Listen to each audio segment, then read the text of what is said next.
Hello and welcome back to my Dave the Piper channel. I hope you're doing well. We've been talking about primarily the basics of all forms of bagpipes, the basic components to bagpipes. We've talked about the bag and the chanter, the blowpipe or the bellows. We've talked about the drones. And today is all about reeds, right? The reeds are the critical component that make the sound of the bagpipe when air flows across them or through them.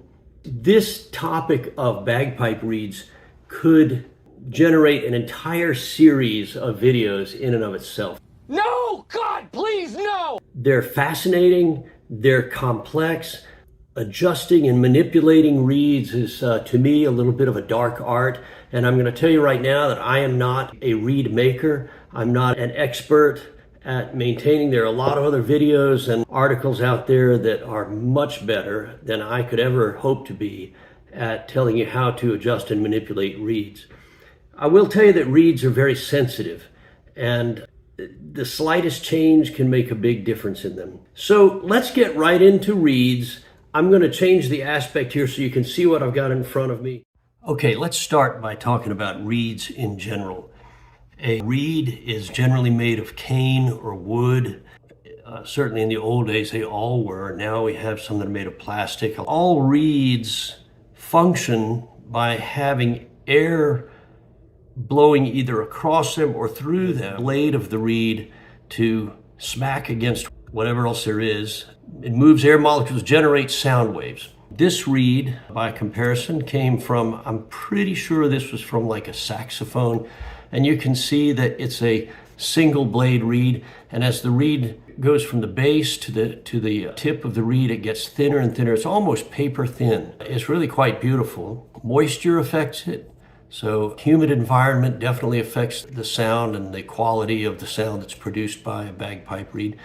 Now, in this case, this actually gets clamped into a plastic mouthpiece, and this piece will vibrate against the plastic mouthpiece. I'm pretty sure, I think this is an oboe reed. Somebody gave this to me.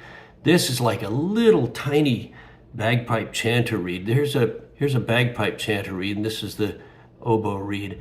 But it operates by the exact same principle.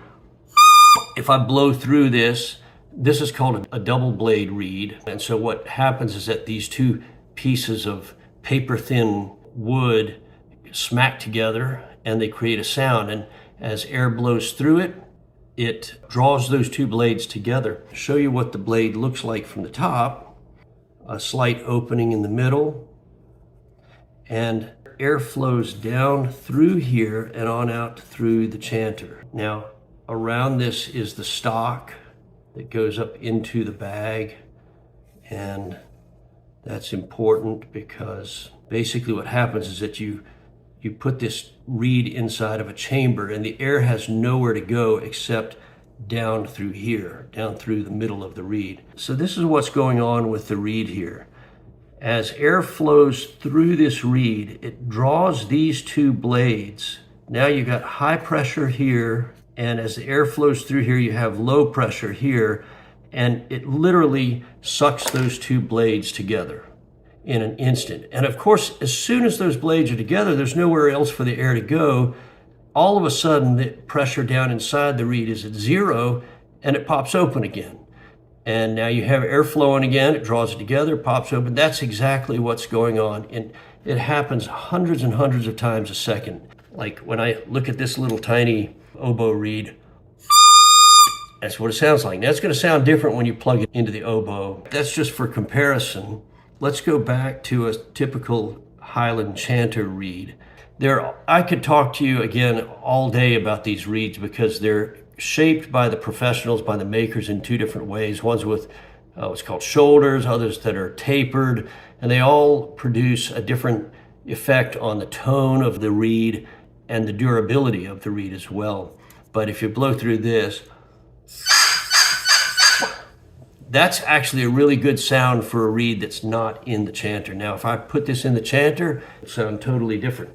Here's the chanter reed that I'm currently using in my Highland pipes, and you see it's seated down in here. Depending on how low or high it's seated makes a difference in its pitch. But if I were to take this out right now, it would sound like this. okay? But in the chanter, sounds quite different. And it produces that beautiful, beautiful, rich, bold sound that we love to hear. Now, one of the things about these chanter reeds is that they are quite fragile, and especially up near the tip of the chanter reed, they get very thin and very easy to break. This one is broken, and there's pretty much no salvaging this. This is just good for nothing but to be thrown out. As much as I could try to repair this, it would never sound good, and you can never get it in proper pitch. There might be some smarter people out there that could rescue this, but I'm not that smart.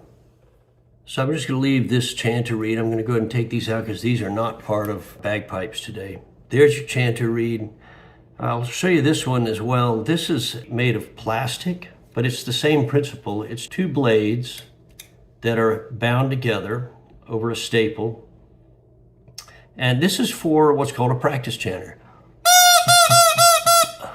That doesn't go in a bagpipe reed. Here's my practice chanter, okay, and this is what we play to practice tunes outside of the pipes.